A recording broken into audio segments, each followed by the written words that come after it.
Welcome Easy to Learn. Hi students, do you like story?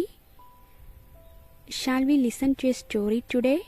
A beautiful story, The Cat and the Fox. A cat and a fox were good friends. One day they argued as to who was smarter. അതിൻ്റെ meaning എന്താണെന്ന് മനസ്സിലായോ കൂട്ടുകാർക്ക്? കാറ്റും ഫോക്സും good friends ആയിരുന്നു. ഒരു ദിവസം ആരാണ് അവരിൽ മിടുക്കൻ എന്നതിനെക്കുറിച്ച് അവർ വാദിച്ചു, തർക്കിച്ചു. ആർഗ്യൂഡ് എന്ന് പറഞ്ഞാൽ തർക്കിച്ചു, സ്മാർട്ടർ എന്ന് പറഞ്ഞാൽ മിടുക്കൻ. The fox boasted, I know many tricks. I can jump, I can dance, I can stand on my two legs. അതെ, ഫോക്സ് അഹങ്കാരത്തോടെ ഒരുപാട് കാര്യങ്ങൾ പറഞ്ഞു. എനിക്ക് ഒരുപാട് ട്രിക്സ് അറിയാം. ചാടാനറിയാം, ഡാൻസ് ചെയ്യാനറിയാം, ഒരു കാലിൽ നിൽക്കാനറിയാം. The cat knew only one trick, that is climb up a tree. അതെ, ക്യാറ്റിന് ഒരേ ഒരു ട്രിക്ക് മാത്രമേ അറിയുള്ളൂ, മരത്തിൽ ചാടി കയറാൻ, മരത്തിന് മേലെ കയറാൻ.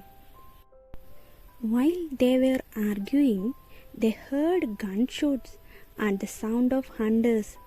The cat quickly climbed up the tree nearby.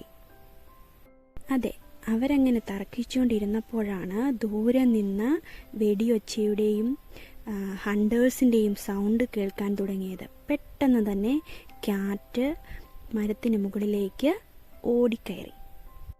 While the fox tried all his tricks, but none of these tricks worked, and the hunters soon catch him. Hunters വന്നപ്പോൾ ഫോക്സ് തനിക്കറിയാവുന്ന പല ട്രിക്കുകളും പ്രയോഗിച്ചു നോക്കി, പക്ഷേ ഒന്നും സക്സസ് ആയില്ല. അവസാനം ഹണ്ടേഴ്സ് ഫോക്സിനെ പിടികൂടിക്കൊണ്ട് പോവുകയും ചെയ്തു. Moral of the story is, know your capability, do not boast beyond that. നിങ്ങളുടെ കഴിവുകൾ തിരിച്ചറിയുക, അതിനപ്പുറം വീമ്പിളക്കരുത്. സ്റ്റോറി ഇഷ്ടമായോ? ലൈക്ക് ചെയ്യുക, സബ്സ്ക്രൈബ് ചെയ്യുക, ഷെയർ ചെയ്യുക.